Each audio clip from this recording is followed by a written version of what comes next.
We just got done talking to Jane Allen. Man, what a relatable story to your and I's background.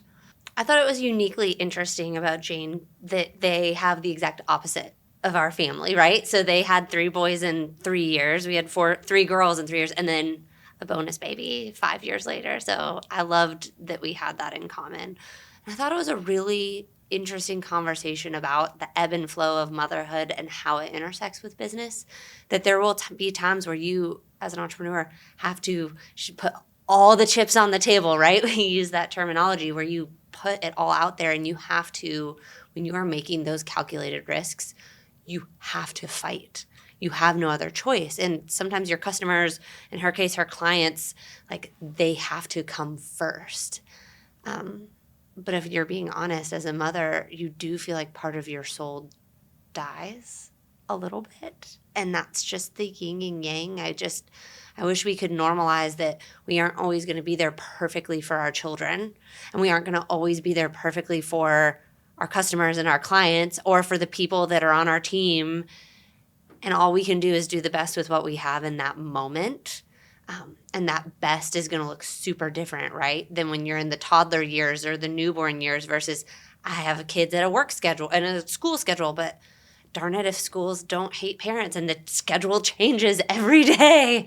But it does ebb and flow. And I think there's a lot of guilt that comes with that as a woman, because you think you should have it figured out and you should know what you're doing day in, day out. And my parenting should be consistent and my work product should be consistent and I should be this consistent wife. And gosh, was it not just a fresh air, a breeze in the room when she was like, it isn't consistent. It's different day by day, year by year.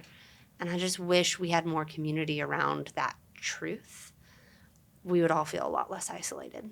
She's one of the first people we've ever talked to about entrepreneurship that was willing to say what we have actually experienced, which is there are moments when your house is on the line where you are so razor thin in your margin that you don't know if you're going to make that mortgage payment.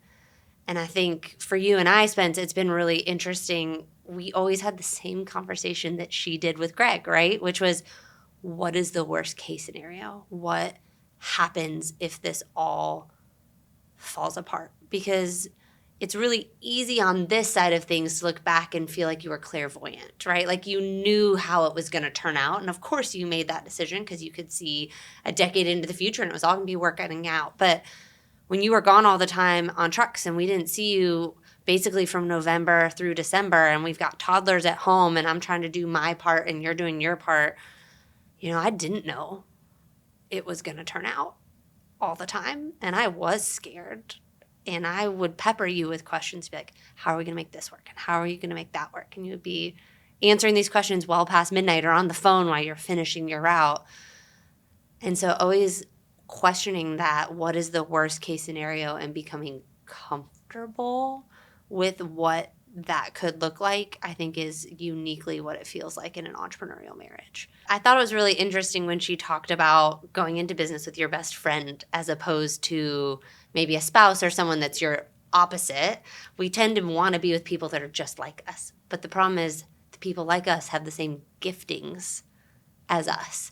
And I don't need 3 people with my giftings. In fact, I'd probably be very annoyed with them because I can be a lot sometimes. I think it's why we work so well is I think of it like holding hands. It's where I cover your weak spots and you cover my weak spots. And together we're so much better than the individual pieces. The sum is greater than the whole. I said that wrong. The sum is greater than the individual parts, I guess, because you need opposite skills. I always tell people a silly story of when I went to Vanderbilt, I knew not a soul on campus. I didn't have a friend. I had visited Nashville twice, and I just knew it was where I was supposed to be, but I didn't know anyone. And so I ended up with a random college roommate. And luckily, Laura was awesome, and she's from Ohio. But I think what made us work is we weren't best friends.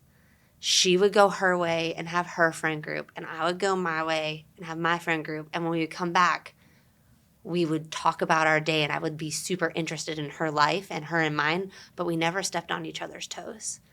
And I think in a business partnership, it's a lot like my college roommate.